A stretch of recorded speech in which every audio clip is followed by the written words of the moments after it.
memiliki apa-apa. Atau itu bisa jadi, atau memang kita itu memang harus memiliki sesuatu gitu.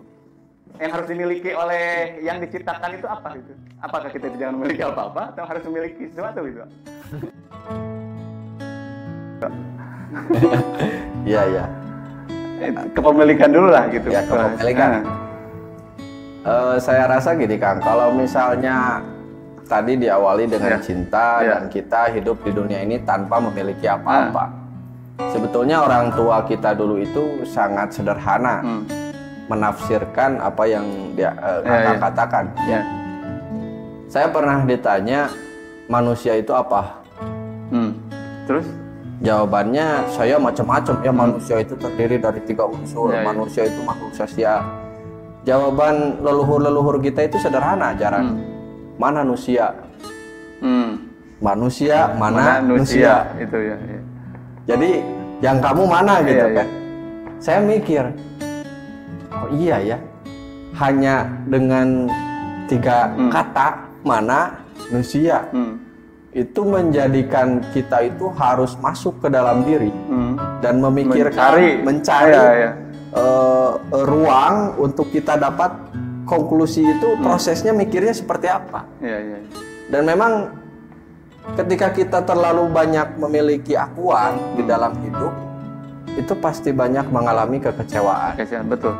Banyak mengalami kehilangan. Kehilangan ya betul. Tapi kalau menurut saya ketika Tuhan itu merasa kita tidak mencintai Tuhan, Tuhan itu cemburu. Pastilah cemburu, ya. Yang namanya orang yang cinta terus kita berpaling gitu. Itu kan sakit hati kan? Ya kalau Allah punya hati gitu ya. Kalau Allah punya hati, Allah pasti sakit hati. Tapi saya rasa bakal mengalami seperti itu. Dan pada akhirnya di dalam kehidupan ketika manusia itu terlalu jauh meninggalkan Tuhan, atau dia terlalu berpaling dari Tuhan, maka dia akan ditegur karena kecintaan Tuhan kepada manusia. Betul. Ya itu tegurannya kan bisa berupa sakit, musibah-musibah itu karena cinta sebenarnya. Karena cinta sebenarnya. Ini jadi pasti.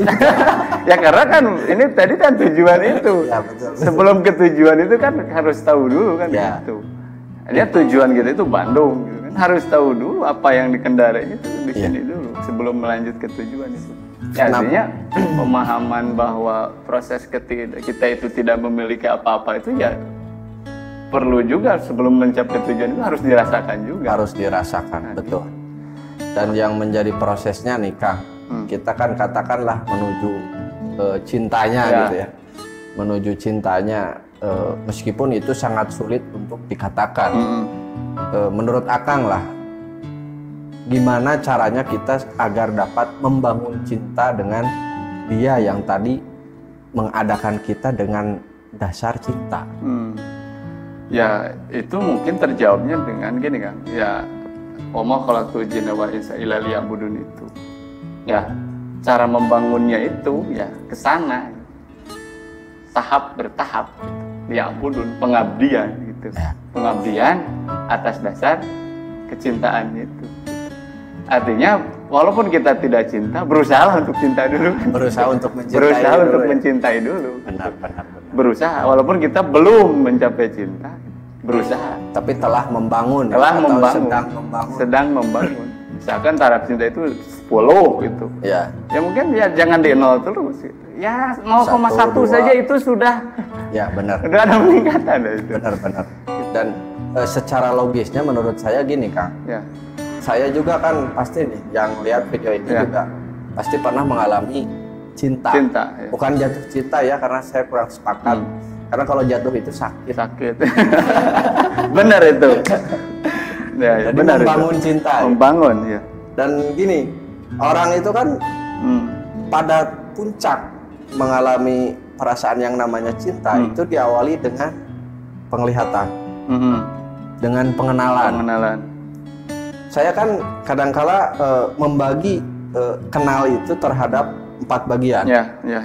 Kenal namanya, kenal sifatnya, kenal perbuatannya, dan kenal wujudnya. Wujudnya. Kita tahu orang misalnya itu cantik namanya Dewi, namanya doang sama wujudnya. Doang, ya. Tapi sifatnya kita belum tahu. Perbuatan sehari-harinya kita belum tahu.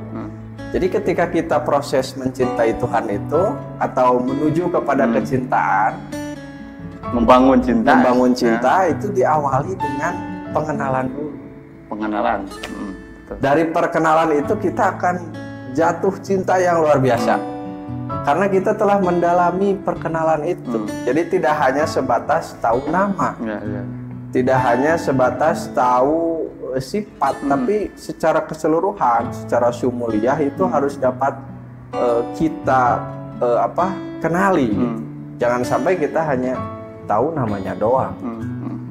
Jadi itu kalau menurut saya kan di dalam kita proses menuju kepada membangun cinta itu. Ya artinya gini berarti ya ada tahapan proses itu kan. Ya, secara bertahap gitu, terus membangunlah gitu satu demi satu. Artinya kan di dalam proses li'abudun itu tentunya gitu kan tidak setiap jug lahir dalam dunia ini gitu kan tidak ujung-ujung tahu kan gitu. Ya. Kan gitu.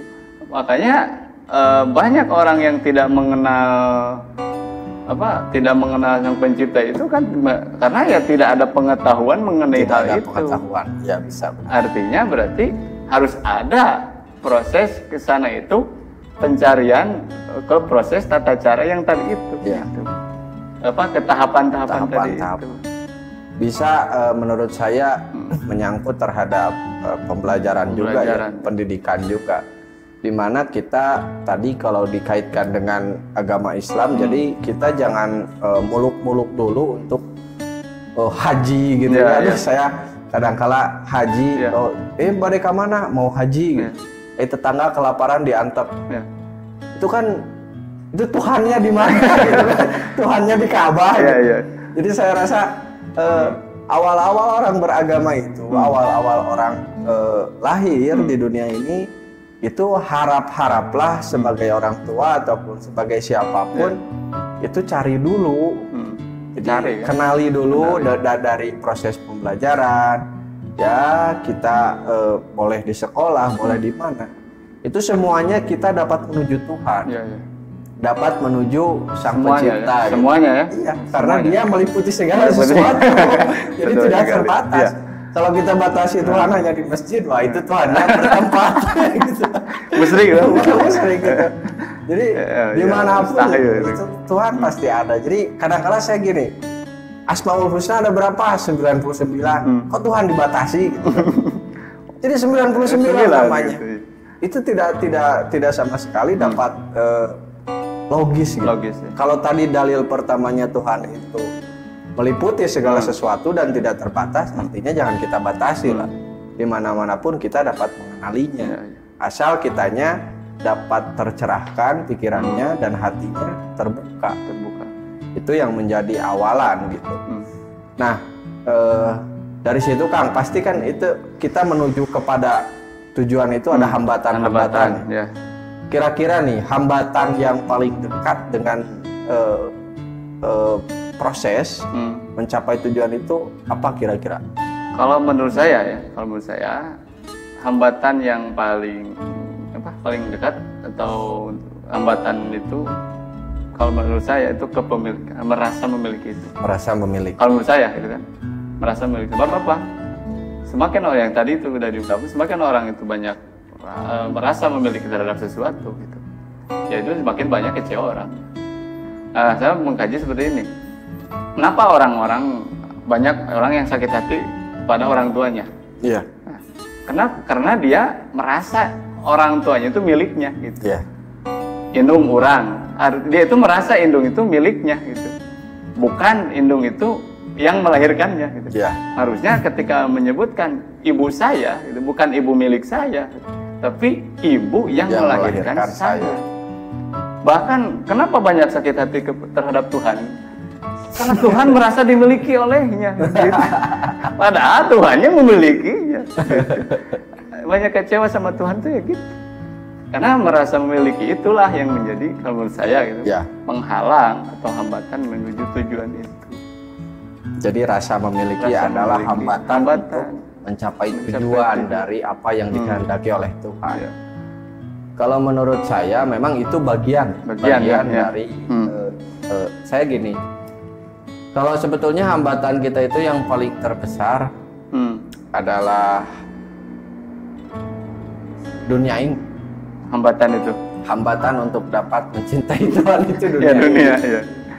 Maksudnya gimana maksudnya? Karena gini,